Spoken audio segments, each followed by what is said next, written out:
Nesse primeiro dia de maio, Dia do Trabalhador, o presidente Lula preferiu não ir às ruas. Ele fez pelas redes sociais um balanço do terceiro mandato e focou nas novidades sobre o desenrola. Vou chamar a nossa repórter Carol Rosito, que chega ao vivo de Brasília com informações. Ei, Carol, boa noite. Oi, Thaís. Boa noite para você também. Boa noite a todos. O presidente Lula optou por usar as redes sociais, né, ao invés de ir a algum ato, até atos em São Paulo, como ele costumava fazer, para fazer esse balanço, destacar pontos que o governo considera importantes aí, como questão da isenção do imposto de renda, falou sobre valorizar o salário mínimo, mas destacou a novidade que é o Desenrola 2.0.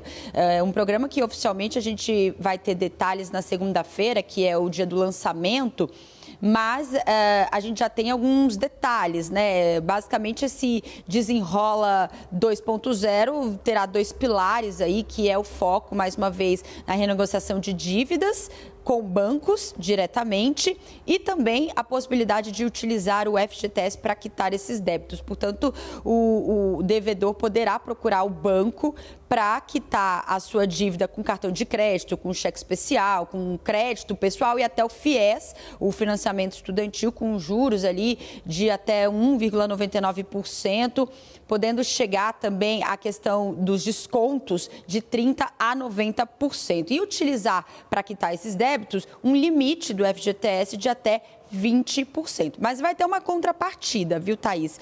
Quem quiser aderir a esse programa dessa vez vai ficar ali impedido por até um ano de fazer qualquer tipo de aposta online, as chamadas bets. Então, vai ter o CPF bloqueado para esse tipo de serviço, né?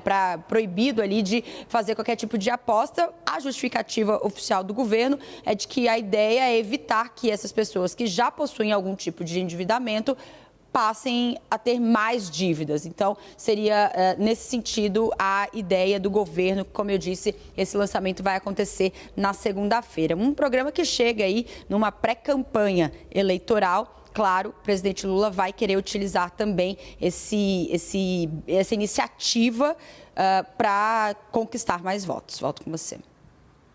Claro, e ter um respiro, né, Carol, diante do que ele está enfrentando aí essa semana. Agora, Carol, deixa eu te fazer mais uma pergunta. Tem uma expectativa para que o Congresso Nacional faça a promulgação do chamado PL da dosimetria, que foi, finalmente, agora acabou de passar por todos os trâmites.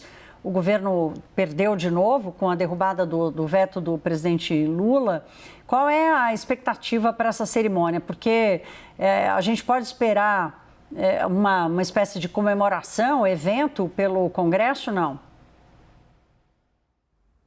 Olha, pela Constituição, a promulgação de vetos até cabe à presidência da República, que tem um prazo ali de 48 horas para fazer. Mas acontece que, de praxe, o presidente não fazer, né? Porque, afinal de contas, o veto saiu da própria presidência. E aí cabe ao presidente do Senado fazer esse ato de promulgação. Isso provavelmente vai, então, cair nas mãos de Davi Alcolumbre depois desse prazo de 48 horas. Sobre comemoração, a oposição segue bastante animada com esse resultado, porque foi uma longa corrida, né, nos últimos meses dentro do Congresso Nacional. Era um pleito da oposição que causou algumas consequências bem sérias, né? Enquanto o PL não era discutido, eles fizeram aquele ataque ali dentro do plenário, né? Invadiram o plenário da Câmara. A gente lembra de todo esse histórico, mas o fato é, Thaís, que agora o PL da dosimetria passa a ser lei e trata sobre a possibilidade de reduzir penas e progressão de regime aos condenados e pessoas envolvidas no 8 de janeiro, nos ataques às sedes dos três poderes. Para conseguir a aprovação lá na sessão conjunta, Davi Alcolumbre fez até uma espécie de manobra, separando ali o próprio projeto, porque ele era um pouco mais extenso. Ele poderia beneficiar, por exemplo, pessoas que cometeram outros tipos de crimes como feminicídio, crime organizado. Então, para que não houvesse a digital da oposição, o aval da oposição em relação a isso, ele separou, prejudicou esses trechos para que isso fosse exclusivamente em relação ao 8 de janeiro, podendo beneficiar dessa vez o ex-presidente Jair Bolsonaro. Então a gente vai seguir acompanhando, porque agora o último passo, inclusive é um ponto de atenção, é o governo afirmando que vai recorrer ao STF. Volto com você. Obrigada, Carol. Boa noite para você. Agora eu já posso dizer para você ir descansar nesse 1º de maio, nesse restinho de feriado, querida. Boa noite, até amanhã. Favete, eu começo com você, ouvindo a Carol, né, me perguntando aqui, será que o governo não está querendo, especialmente o presidente Lula, que essa promulgação passe rápido para deixar esse assunto para depois, em função da memória da derrota? Ou para o governo é interessante, por exemplo, diante dessa estratégia de recorrer ao STF, para o governo é interessante, numa tentativa de reviravolta do seu momento baixo na política, manter o assunto quente? É interessante notar também, a partir da sua importante questão, que o fatiamento da queda do veto feito por uma decisão da mesa do Congresso, feita por Davi Alcolumbre, é também algo inédito. E, sendo assim, é claro que oferece, pelo menos no plano teórico, uma recorribilidade ao judiciário de quem perdeu, né? E, no caso, aí, a situação, o governo Lula, que perdeu essa discussão da dosimetria no Congresso Nacional, a queda do veto. Isso porque essa separação das coisas, por causa da lei antifacção, eu estou dizendo que a lei antifacção veio, ela endureceu mais a questão do regime, da progressão de regime de presos, de apenados, e a lei da dosimetria, ela, de certa forma, volta atrás. Essa dicotomia fez com que o presidente do Senado retirasse do veto, que foi um veto total à lei, retirasse do veto, ele escolheu o que colocar em votação. É mais ou menos isso. E é isso que está permitindo, de certa forma, os partidos de sustentação da base do governo Lula dizer que vão recorrer.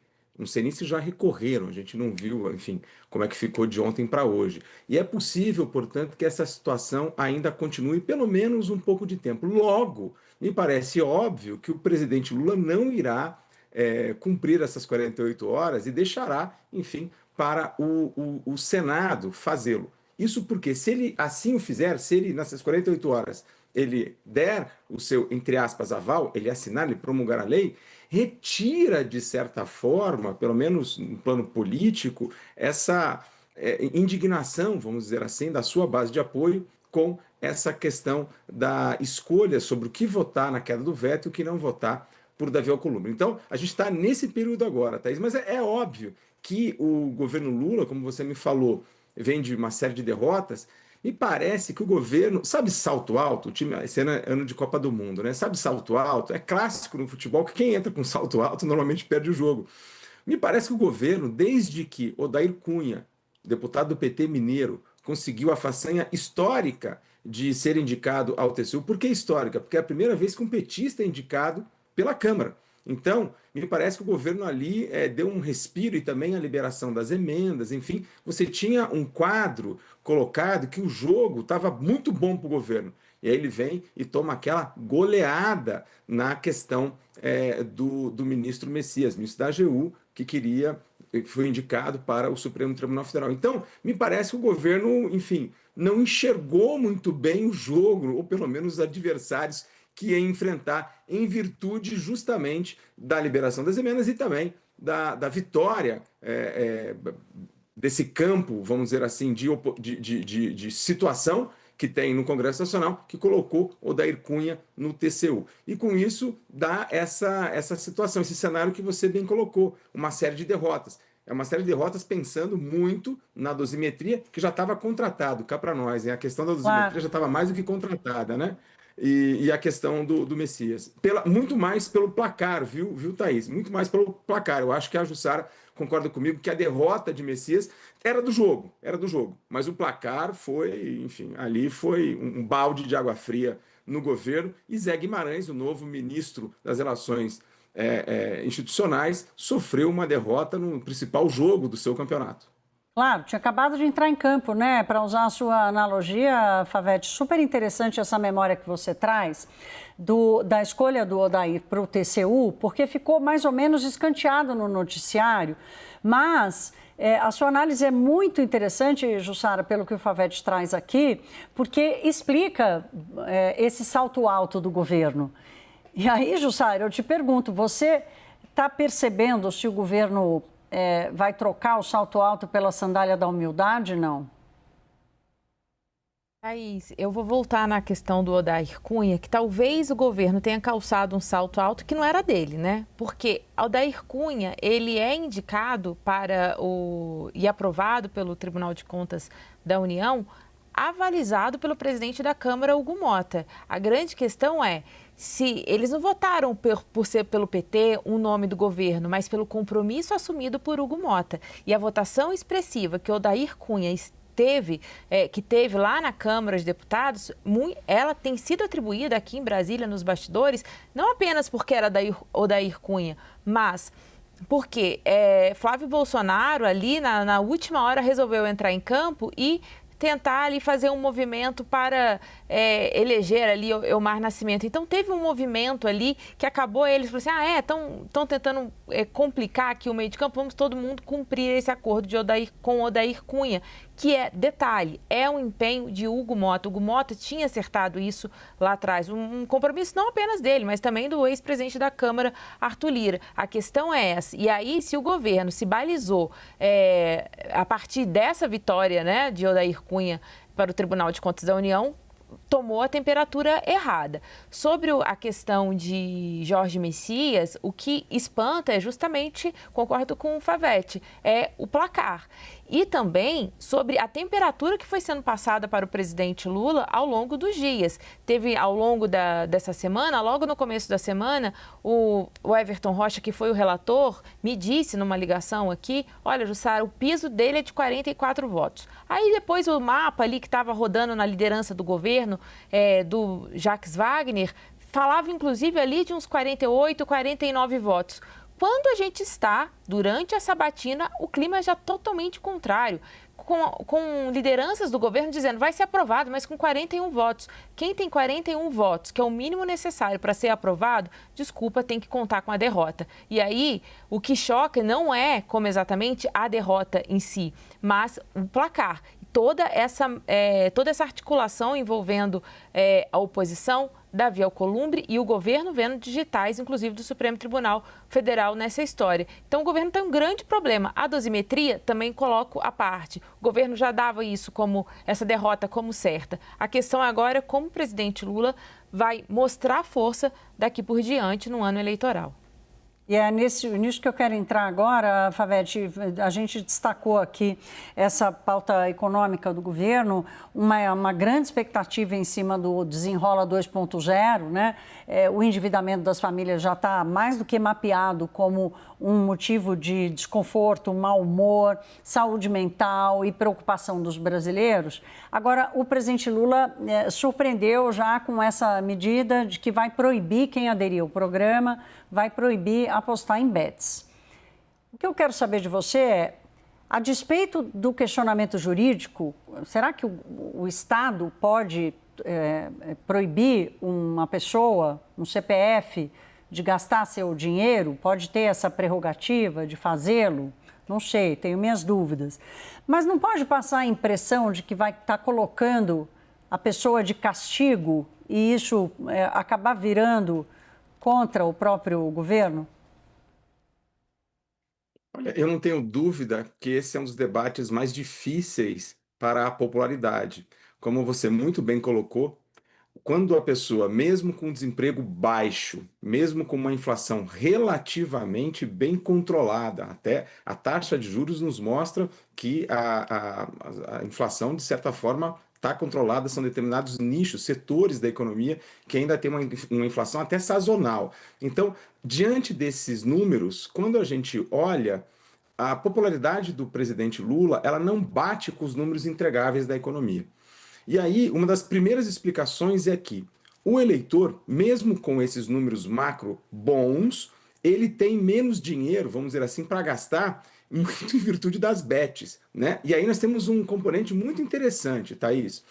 É o homem, que justamente está mais contra o governo, é o homem brasileiro que mais aposta. E ele mais aposta e não conta nem para a família. E aí nós temos uma outra pesquisa super interessante que demonstra que este homem que aposta, em torno de 70% acredita que está fazendo um investimento. Isso é, ele não crê que aquilo é um hobby, que é um passatempo. Então, a gente tem em uma boa parte do eleitorado brasileiro, um total gap do que é o jogo, do que é as bets e em relação ao seu salário, ao que entra de dinheiro em casa.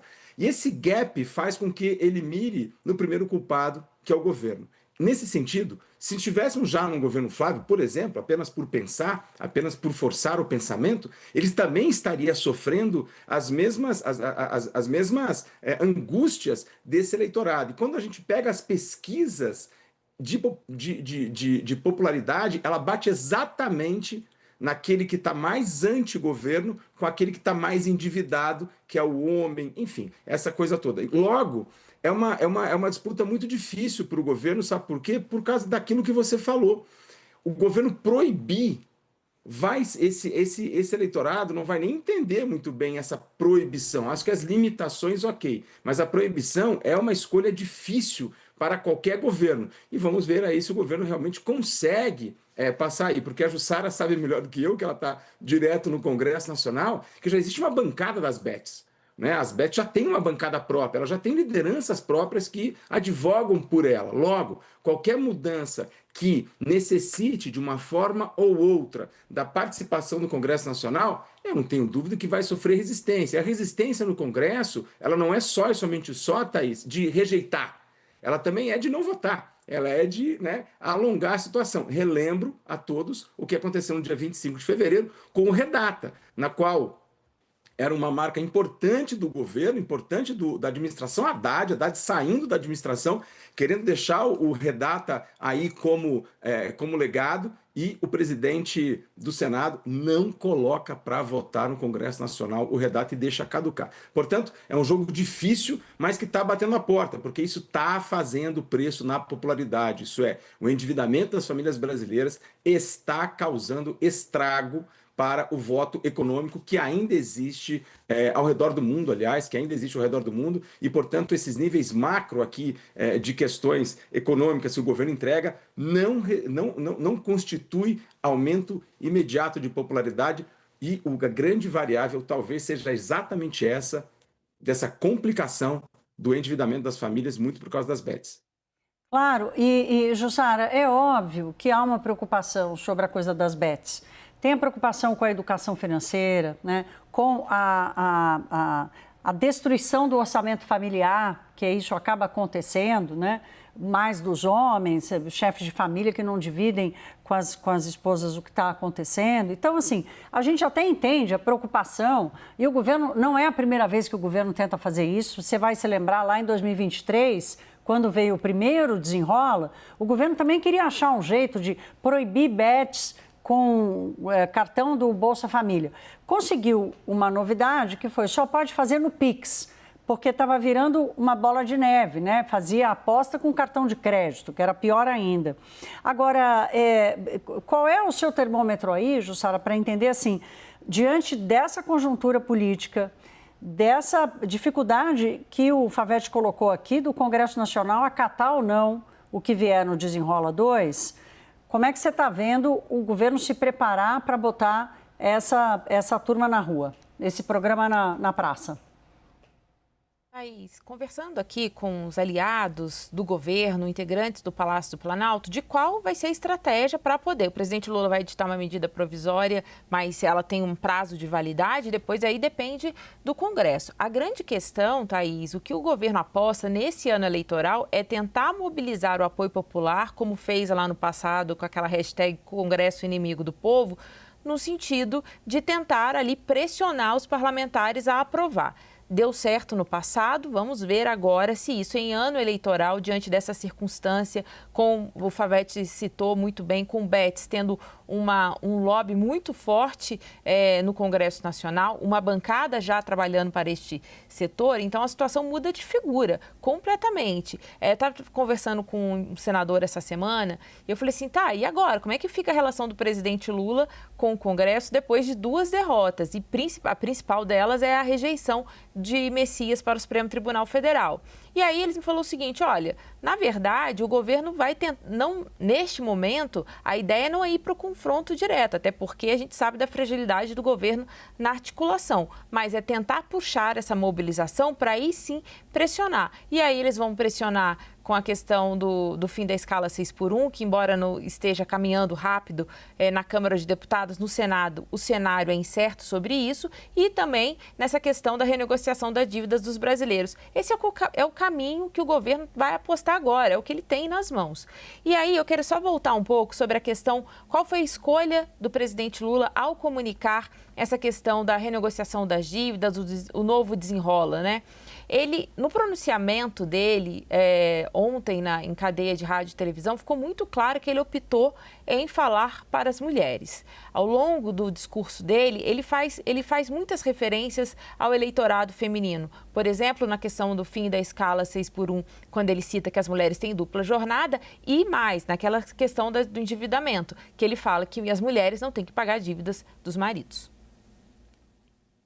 E uma tentativa de reconquistar esse eleitorado que o Lula sempre contou com a maioria e está perdendo nos últimos meses. Eu vou me despedir de...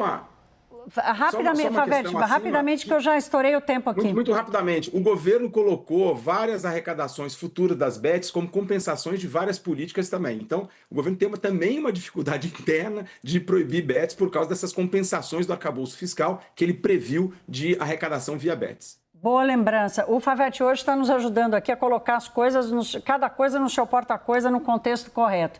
Meu querido, eu vou me despedir de você, que a gente vai mudar de assunto. Rafael Favete, que é sócio da Fato Inteligência Política, advogado, cientista político. Meu caro, muito obrigada. Sempre bom lhe receber aqui. Muito obrigado a vocês.